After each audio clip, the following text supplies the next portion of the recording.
Je dis à Eboutou, qui là représente un courant? Le courant qu'il représente, c'est le courant du parti État au pouvoir, qui dit que, après 20 ans de parcours néocolonial avec Aïdjou, et après 43 ans de pouvoir personnel, ce qui fait un total de 63 ans en position dominante, leur père laisse un pays qui n'a pas d'opposition. Ah bon? Oui, c'est ça qu'il dit. Ok? Crédible. Et c'est un échec personnel. C'est comme si tu dis que Bilo a pas à sa retraite, ou moi je parle à ma retraite. On a chacun 5 ou 10 enfants. On n'a formé aucun homme de notre niveau, ou d'un niveau professionnel comparable. On va dire un bon bac plus 5. C'est l'échec de qui? Si Baïbel n'a pas formé un bon technicien de radio, pas un bon docteur, pas un bon spécialiste sur 5 enfants, parce qu'ils sont nés tarés. C'est ça que tu dis. Tu es en train de proclamer l'échec de votre système néocolonial, parti-État, l'échec de votre père que vous avez construit, vous. Même pas un successeur, j'enfonce sur le clou. Ce qui est pire, on ne présume pas la succession, la bâche dans votre parti. C'est donc votre échec. Avant d'être l'échec de l'opposition. Parce que tu veux que, quand on se prononce entre, comme j'ai dit à Ndjekam ce matin, quand je l'ai appelé, je lui ai dit que le consensus se fait autour de 2 piliers quand il s'agit d'un candidat. Le premier pilier, le programme, et tu as brillamment élaboré. J'ai vu, et je te vois, je sais lire, moi j'ai dirigé des journaux. Quand je lis, je vois ton style, je vois ta façon de réfléchir. Il manque 2 choses pour nous, les UPCistes. Les vrais, comme la vraie église de Dieu. Les vrais, il manque 2 choses. La première chose qui manque, c'est que je ne te vois pas dans ton programme que tu as élaboré pour le candidat consensuel. Tu n'as pas dit ce que tu feras. Des 1000 milliards et Boutou. Que vous perdez aux chiens, avec pillé dans les caisses de l'État. C'est 10 000 milliards. Non, votre père a reconnu ça, c'est vous. Votre père a reconnu, il a mis 30 personnes en prison pour ça. À peu près 30, je ne suis pas précis. Ok? Il a reconnu qu'ils ont volé. Atanakoura a remboursé. Et le courage d'Atanakoura, j'ai dit en Ndjekam, tu ne peux pas ne pas dire ce que tu vas faire de ces 10 000 milliards volés. Et comment c'est ce que c'est qu'un milliard? Il ne peut pas les avoir utilisés. Parce que c'est très difficile de bouger 10 000 milliards, même lorsque vous êtes 100. Ok? On doit retrouver, vous ne mettez pas ça.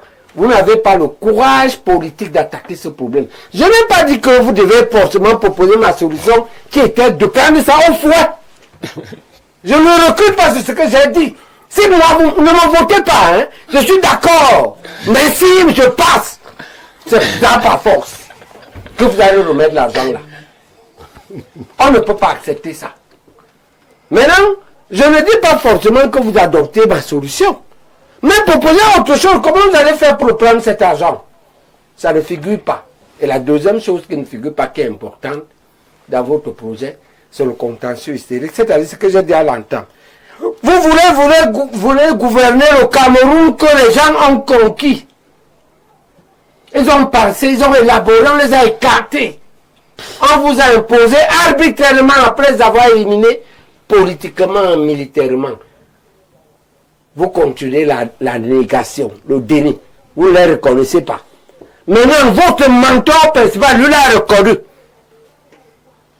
Oui, Biloua. Dis-leur que si vous ne le reconnaissez pas comme l'État français, on va vous combattre.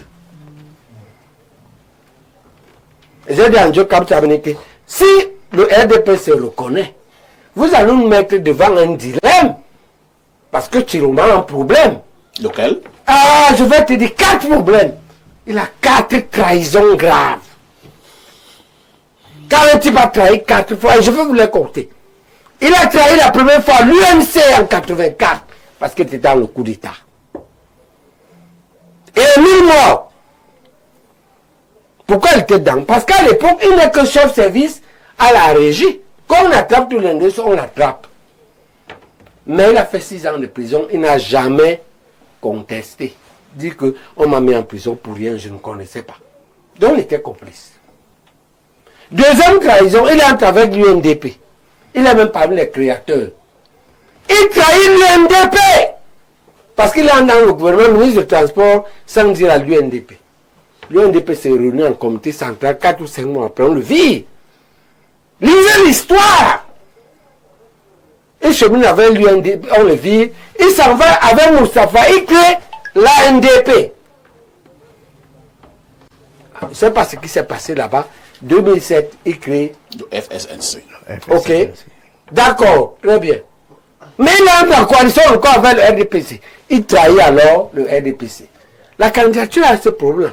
Quand tu as trahi l'UNC, tu as trahi l'UNDP, tu as trahi l'ANDP, tu as venu encore trahir le RDPC. Comment tu me garantis que cette fois-ci, tu ne vas pas trahir l'Union pour le changement? Je ne veux pas leur donner le cycle. Par exemple, comme la première chose, c'est que le cycle était protégé par Kodok.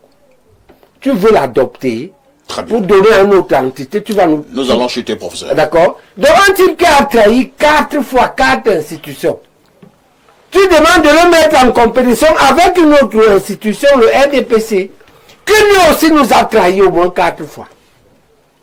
Il nous a trahi à la tripartite, il a trahi la limitation des mandats. Tout à fait. C'est une traîtrise de Boutou. Quand tu défends le RDPC, il faut aller te brosser après. Vous nous avez trahi. Professeur, tu as trahi Non. Ils ont trahi, le RDPC a trahi la décentralisation. Au point à refuser le transfert des compétences, même à un homme comme Jimmy, qui a fait toutes ses preuves. Le RDPC a trahi dans le pillage du pays. 30 voleurs mis en prison. En mandat, vous les avez mis en prison. À part dans le coup qui a remboursé. Les milliards sont où? C'est une trahison. Je ne veux pas vous dire la dernière. Donc, on doit choisir entre la peste et le choléra. C'est là où on est.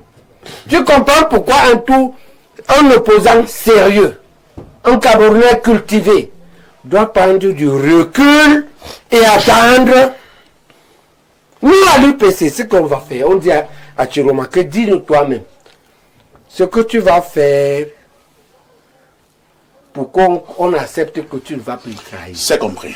Et le conflit. Nous passons la parole au docteur David Eboutou. Docteur, il y a une image qui nous intéressera également ce dimanche, une image d'ailleurs que nous avons eue au niveau des réseaux sociaux, l'image du ministre d'État, secrétaire général de la présidence de la République, Ferdinand Ngongo, saluant un autre ministre d'État, lui, ministre de l'enseignement supérieur. Nous allons revenir sur cette image.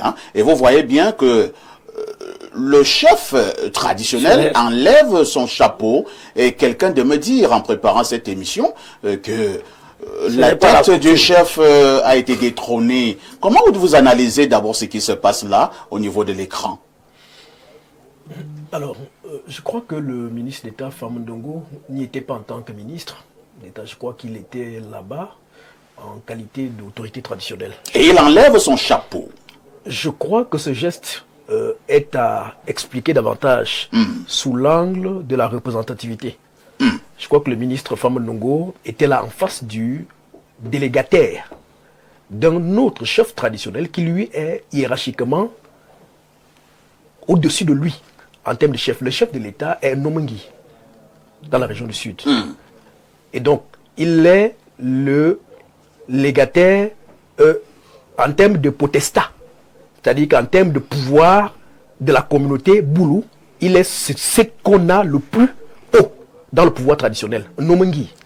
Et les autorités traditionnelles en Nialan, parce que j'ai bavardé avec je suis notable, dans le village de Messamba Yemisem, dans le sud.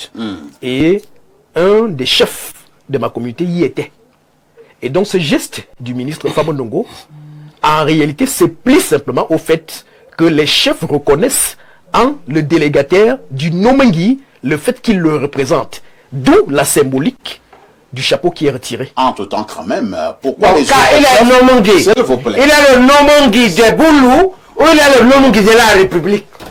L'image qu'on m'a présentée, professeur, Ça, ce sont les chefs du Sud. c'est hein. l'image des chefs On traditionnels. est à la présidence, on est pour les Nomengui de Boulou ou bien on est au niveau de la Je République. vois une image. C'est la confusion dans les communautés de la Je République. vois une image qu'on m'a demandé de Il commenter. n'a rien à faire Là, là-bas. je vois le Professeur Baïbek, Je vois permettez-nous une d'avoir le image qu'on débat. m'a demandé de commenter. Si tu voulais dire Si, que moi, Bassara, Non. je suis maintenant, je dépends des Nomengui, moi. Ne faisons pas de la confusion. Je suis Mais, en train de dire- c'est ça que tu dis. Je Je suis parle de la professeur. présidente de la République. Je Je suis parle les affaires des Nomengui. Professeur, Je dépends de la tradition Boulou. je me reprends, je répète, je dis, je suis en train de voir une image où le ministre d'État, Famondongo, qui est autorité traditionnelle du Sud, chef supérieur... Pourquoi tu ne dis pas l'autorité traditionnelle et Nongo? Qui Maintenant, tu accompagne- mélanges la République, Professeur Baïbek, s'il la vous plaît. République, l'ethnie et la tradition. Permettez à David Non, Boutou c'est deux d'aller au bout de sa états pensée. différents. On ne Professeur. mélange pas. Professeur. À la République, on se dit face à face. Nous disons donc la même chose. D'accord. professeur. Allez-y, David. Ce que je suis en train Non. de dire, c'est que le ministre Famondongo n'y était pas en qualité de ministre. Il y était comme autorité traditionnelle. S'il te Et plaît, il y David, était avant avant de de sortir. Oui, s'il te plaît, avant de continuer. Jusqu'à quand vous allez essayer de distinguer dans un même corps des différences? Quelqu'un est ministre d'État. C'est lui le chef traditionnel. Et de temps en temps, vous dites non, ici, il est comme chef traditionnel. Là-bas, le même corps, le même esprit. Il est comme... Tu ne peux pas dire Parce que comment vous trouvez cette Tu ne peux pas. Je S'il vous plaît. constate que ce sont les chefs traditionnels du Sud Moi, j'ai des qui blus là-bas. ont été Les enfants reçus reçus les filles de là-bas. par le ministre d'État ici en tant que David, là, j'ai un légataire. problème. hein. Oui, allez-y. Je constate simplement que c'est le professeur Famondongo qui enlève son chapeau. Oui. En Des plus, autres il chefs. est accompagné des autres chefs du Sud. Oui. Pourquoi ils n'ont pas enlevé le chapeau? Parce que je crois que Famondongo, le chef traditionnel Sa Majesté Famondongo, ici reconnaît d'abord, en tant que chef de délégation, le fait que celui qui est en face de lui est le légataire de celui qui le représente. Et c'est devant pourquoi les Et autres je ne dis- font pas la même chose. Et je dis donc que le fait de représenter, n'est-ce pas, d'être à la tête d'une délégation, J'ai vu faire un acrobatie. non, il a su une acrobatie.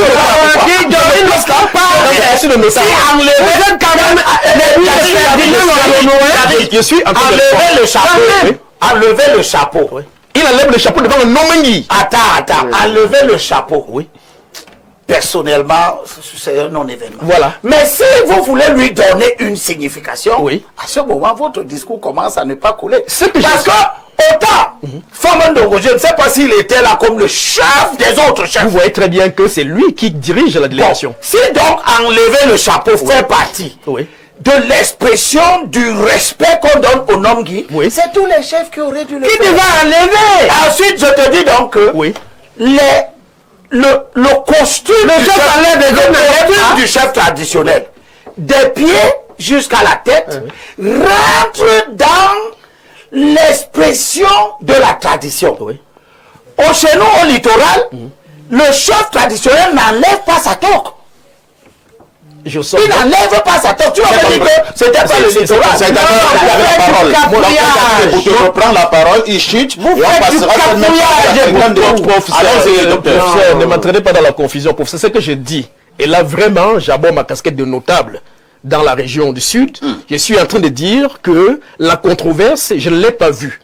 Pourquoi? Parce que j'y ai vu des chefs de chez moi qui sont allés au Palais de la République rencontrer le Nomengui qui a délégué quelqu'un pour le représenter en ses On lieux a de place. compris. Et je vois donc un geste de soumission d'un chef traditionnel de deuxième degré qui reconnaît, qui rend ses hommages au Nomengui, qui lui a délégué quelqu'un qui est devant lui. Le geste, pour moi, ne signifie rien, comme l'a dit Elie Bilobé. Merci David Boudou, vous allez garder la parole cette fois-ci pour continuer à analyser donc ce qui se passe depuis un certain temps au niveau du palais de l'Unité. On a reconnu la présence d'un Bombok, et ça avait créé un débat. Maintenant, c'est le bal des chefs traditionnels. On a vu les chefs traditionnels, par exemple, de l'Ouest, aller faire allégeance et dire qu'ils vont soutenir le président de la République, son excellent Paul Biya. Nous avons les chefs du Sud, et j'en oublie certainement. Au niveau de la symbolique, est-ce qu'il faut dire que le pouvoir politique est d'abord également mystique?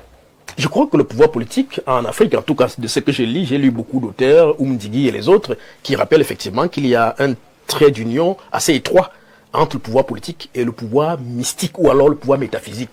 Mais en même temps, si vous voulez que je bascule sur une lecture politique, je remarque que ce ne sont pas tous les chefs qui se sont systématiquement retrouvés dans ces délégations. Tout à fait. Donc, il faut avoir l'honnêteté de le dire. Et il me semble que ceux qui n'y sont pas allés n'ont pas vu l'arrivée de la police devant le chez eux pour qu'on leur demande des comptes. Donc, c'était également une manière pour eux de résister ou alors de se mettre à l'écart de ce qui est fait. Donc, je remarque que ceux qui y sont allés ont apporté un adoubement, et leur adoubement aujourd'hui est public. Et il me semble donc qu'à la suite de ce qu'on a vu avec les chefs de l'Ouest, je n'ai pas vu Sokoujou par exemple aller dans la délégation des chefs traditionnels de l'Ouest.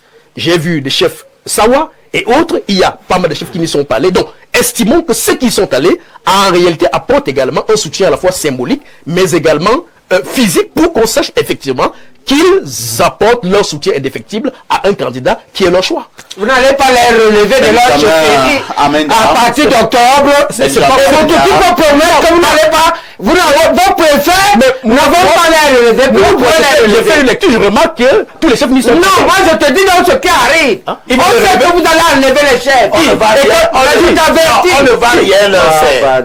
On ne va rien leur faire en termes de vocation. Vous allez arracher leur bien. Vous continuez le système néocolonial. C'est ça qu'on attend. Et donc la société doit se tendre davantage. Professeur Baye, calmez-vous. On passe la parole à Benjamin Amenda, qui est également un homme politique. Benjamin, que cachent finalement ces réceptions d'initiés au Palais de l'Unité? Merci, parfait, de convoquer cette fois-ci ma casquette politique. Et il faut l'avouer, vous allez me permettre d'exprimer mes amitiés à mon camarade politique, assis en face, qui lui porte la parole de notre parti. Moi, je suis invité, simple invité, mais il porte la parole de notre parti politique. Vous êtes un technicien, monsieur. Oui, je voudrais donc dire que, s'agissant de cette mouvance au Palais de l'Unité, moi, j'ai envie ici de convoquer une image, une idée, ce que représentent les chefs. Comme l'a dit David tout à l'heure, docteur David tout à l'heure, je suis notable de la chefferie deuxième degré d'Ngoué, dans la Lequier. C'est une chefferie qui s'étend jusqu'au sud. Donc, elle est assez vaste. Et j'ai discuté avec mon chef, à qui je passe d'ailleurs un coucou, chef Majesté Ndjobo Gaston, avec qui j'ai discuté et je lui ai fait comprendre que selon moi, la présence des chefs à étudier démontre tout simplement qu'ils sont des guides, ils sont des visionnaires.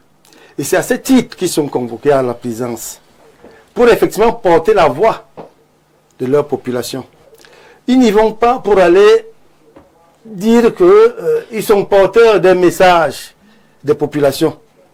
Mais nous, au village, lorsque le chef parle, on s'aligne. Parce qu'on pense, dans la tradition, que lorsque le chef a dit on va à droite, on va à droite. On va à gauche, on va à droite. C'est ce que certains sur ce plateau sont en train de dénoncer. Cette influence-là. Je dis donc cette non-neutralité. Je dis donc non, c'est malsain de dénoncer ça. Ah bon? Pourquoi? Parce que le chef représente la population. Le chef œuvre pour le développement. Si le chef parle... Est-ce que la population a mandaté ses chefs? Oui, oui. Ah bon? Dans la grande majorité. Les chefs ont consulté leur... Vous savez, les chefs chez nous ont une façon de consulter. Le chef de deuxième degré consulte ses chefs de troisième degré. Il n'a pas besoin d'organiser une assemblée générale. Comme quoi, ce n'est pas démocratique, la chefferie traditionnelle. Bon, ça c'est la dictature. Oui, c'est un autre débat. C'est pas la dictature. Quand on parle de consulter, c'est la démocratie. Oui. Quand on parle de consulter, quand on consulte les chefs de troisième degré, c'est difficile de faire le non, je suis très à l'aise. C'est très difficile de faire le vous savez, Au village, chez nous, dans nos villages, nous avons des comités de développement. Pour la plupart, le chef de deuxième degré est le président du conseil d'administration. Tous les projets sont initiés par les populations, analysés par un comité, et c'est le chef qui porte ces projets-là. Nous, maintenant, qu'est-ce que nous disons? Quel est le candidat qui peut nous apporter des solutions à nos projets? Nous avons des problèmes d'eau, de courant, de routes et tout ça. De toute façon, on ne peut plus vous poser cette question, hein, puisque vous venez de reconnaître que vous êtes du RDPC. Donc, je présume que naturellement, c'est le président Paul Biya. Maintenant, vous avez l'eau. Il y a un investissement de la Leke qui a l'électricité en continu 10 jours. Là, le problème n'est pas là. C'est tout le cas. C'est tout le cas. C'est le président de Bilo à là-bas qui semble être très embarrassé. Il ne vous recevait pas, pourquoi? Vous savez, je ne suis pas chef. En 2018, il ne vous a pas reçu, pourquoi? Merci. Hein, je vous dis que pas reçu, pourquoi? Vous avez organisé cette élection. S'il vous plaît, nous allons passer la parole.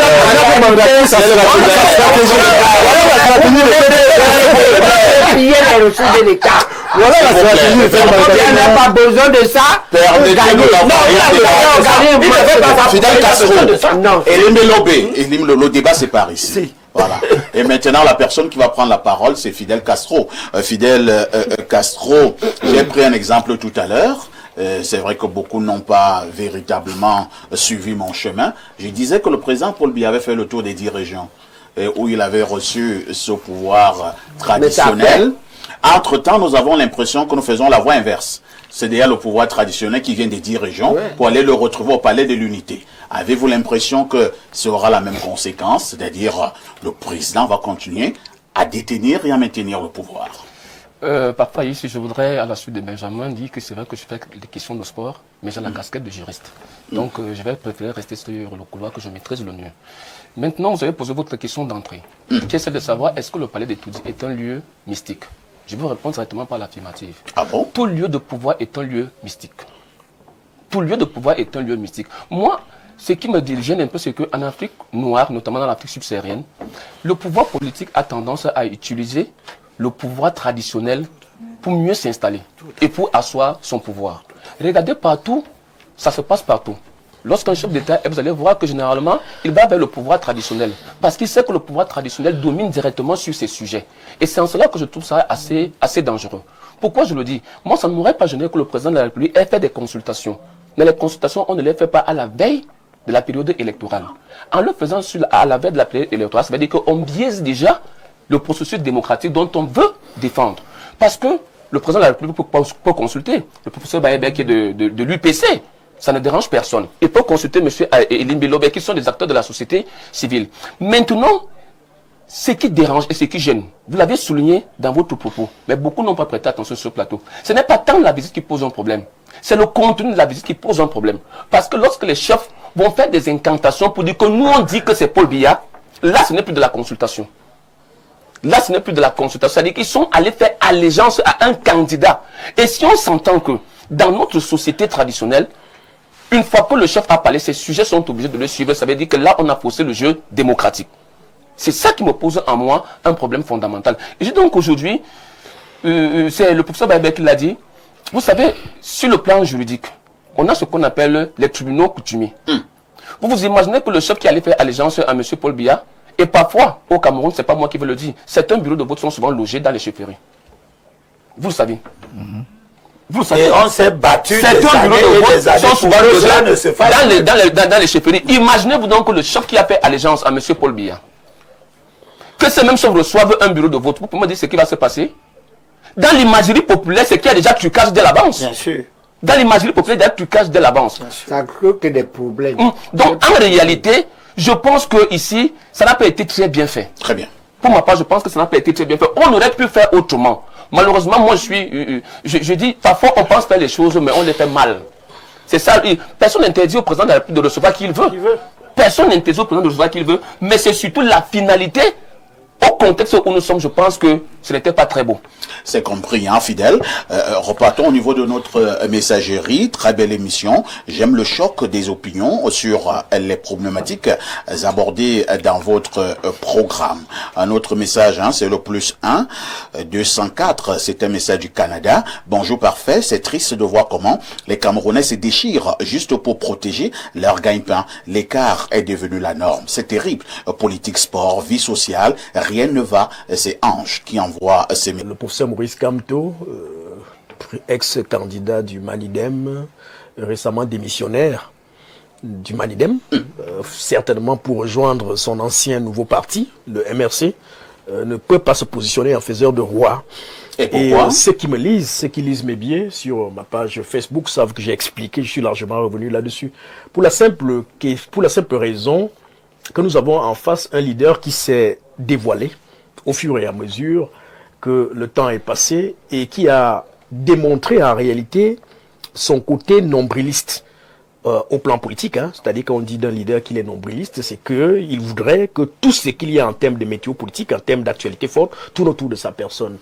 La preuve, nous sommes en train de parler d'une volonté de voir les candidats à cette élection présidentielle parler de ce qu'on a appelé la candidature consensuelle, et d'autres ont parlé de candidature unique. Mais tout ce qui a tourné en rapport avec le professeur Maurice Kamto est allé malheureusement dans le sens de discréditer ces initiatives-là. Vous savez par exemple qu'il y a quelques jours, hier encore, l'Union pour le changement de Djekam Chameni et Anissé Kane, ces derniers ont présenté un candidat finalement, un candidat consensuel, selon eux, le ministre Chiroma, qui devrait porter la voix de l'Union pour le changement. Vous savez que tout de suite, après qu'on ait présenté ce monsieur-là, l'ancien ministre Chiroma, le ministre Nietzsche, l'honorable Nietzsche et le ministre Kamto se sont vertement opposés.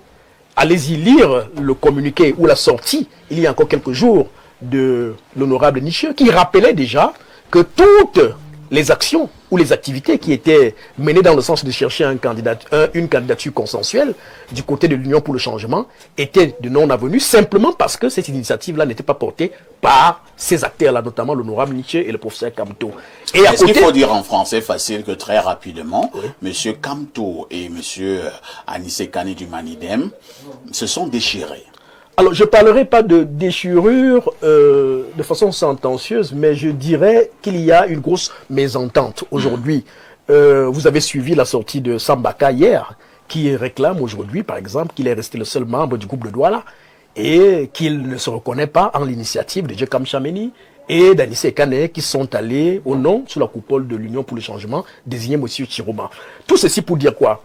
Pour dire qu'il y a manifestement des acteurs qui drainent certainement des foules, qui en réalité ont travaillé pour la division de l'opposition et qui en réalité sont les premiers sur lesquels repose l'échec de l'opposition. Parce que la vérité c'est que à quelques jours de l'élection présidentielle du 12 octobre, on ne peut pas rêver d'une victoire de l'opposition. Des candidatures consensuelles, il y en aura, mais il n'y aura pas une candidature unique de l'opposition. On voit très bien qu'ils ne s'entendent pas. Est-ce qu'on lisait dans une boule de cristal? Il faut que les Camerounais qui nous suivent comprennent très bien. Les Camerounais ont souhaité que les leaders politiques, les forces du changement se mettent ensemble pour présenter une candidature unique. Les hommes politiques leur ont dit, il n'y aura pas de candidature unique, il y aura des candidatures consensuelles. Il faut rappeler qu'une candidature consensuelle peut se faire à partir de deux partis.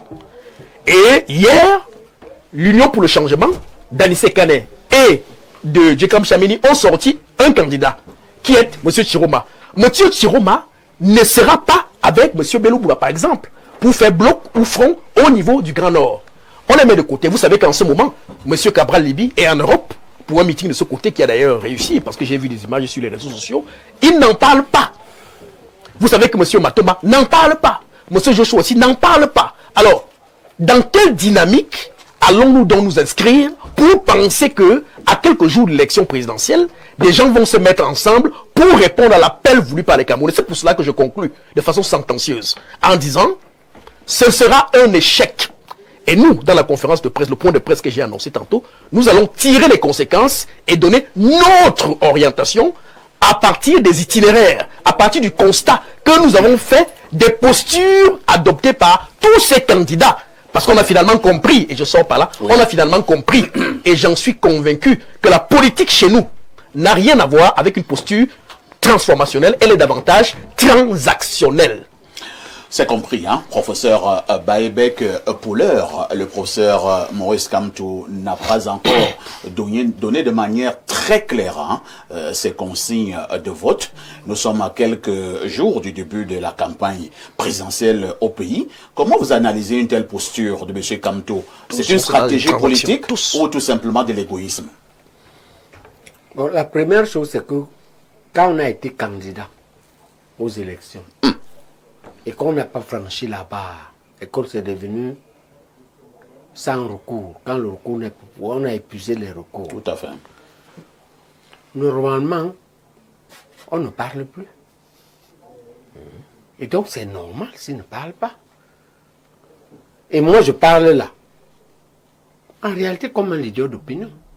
J'espère parler comme ça, mais je ne viens pas parler comme candidat. Ça a échoué, ça a échoué. Il n'y a plus de recours. Mais et donc, c'est là que je vais donner mon opinion, en tant que citoyen camerounais. Mon opinion, c'est que, je dis à Eboutou, qui là représente un courant? Le courant qu'il représente, c'est le courant du parti État au pouvoir, qui dit que, après 20 ans de parcours néocolonial avec Aïdjou, et après 43 ans de pouvoir personnel, ce qui fait un total de 63 ans en position dominante, leur père laisse un pays qui n'a pas d'opposition. Ah bon? Oui, c'est ça qu'il dit. Ok? Crédible. Et c'est un échec personnel. C'est comme si tu dis que Bilo a pas à sa retraite, ou moi je pars à ma retraite. On a chacun 5 ou 10 enfants. On n'a formé aucun homme de notre niveau, ou d'un niveau professionnel comparable. On va dire un bon bac plus 5. C'est l'échec de qui? Si Baebek n'a pas formé un bon technicien de radio, pas un bon docteur, pas un bon spécialiste sur 5 enfants, parce qu'ils sont nés tarés. C'est ça que tu dis. Tu es en train de proclamer l'échec de votre système néocolonial, parti-État, l'échec de votre père que vous avez construit, vous. Même pas un successeur, j'enfonce le clou. Ce qui est pire, on ne présume pas la succession, la bâche dans votre parti. C'est donc votre échec, avant d'être l'échec de l'opposition. Parce que tu veux que, quand on se prononce entre, comme j'ai dit à Njekab ce matin, quand je l'ai appelé, je lui ai dit que le consensus se fait autour de 2 piliers quand il s'agit d'un candidat. Le premier pilier est le programme, et tu as brillamment élaboré. J'ai vu, et je te vois, je sais lire, moi j'ai dirigé des journaux. Quand je lis, je vois ton style, je vois ta façon de réfléchir. Il manque 2 choses pour nous, les UPCistes. Les vrais, comme la vraie église de Dieu. Les vrais, il manque 2 choses. La première chose qui manque, c'est que je ne te vois pas dans ton programme que tu as élaboré pour le candidat consensuel. Tu n'as pas dit ce que tu feras. Des 1000 milliards et Boutou, que vous perdez aux chiens, avec pillé dans les caisses de l'État. C'est 10 000 milliards. Non, votre père a reconnu ça, c'est vous. Votre père a reconnu, il a mis 30 personnes en prison pour ça. À peu près 30, je ne suis pas ici. Ok? Il a reconnu qu'ils ont volé. Atanakouna a remboursé. Et le courage d'Atanakouna, j'ai dit en Djokam, tu ne peux pas ne pas dire ce que tu vas faire de ces 10 000 milliards volés. Et comment c'est ce que c'est qu'un milliard? Il ne peut pas les avoir utilisés. Parce que c'est très difficile de bouger 10 000 milliards, même lorsque vous êtes 100. Ok? On doit retrouver, vous ne mettez pas ça. Vous n'avez pas le courage politique d'attaquer ce problème. Je n'ai pas dit que vous devez forcément proposer ma solution qui était de prendre ça au fouet. Je ne recule pas sur ce que j'ai dit. Si moi, vous ne me votez pas, hein, je suis d'accord. Mais si je passe, C'est là par force que vous allez remettre l'argent là. On ne peut pas accepter ça. Maintenant, je ne dis pas forcément que vous adoptez ma solution. Mais proposez autre chose. Comment vous allez faire pour prendre cet argent? Ça ne figure pas. Et la deuxième chose qui ne figure pas, qui est importante dans votre projet, c'est le contentieux hystérique. C'est-à-dire ce que j'ai dit à l'antenne.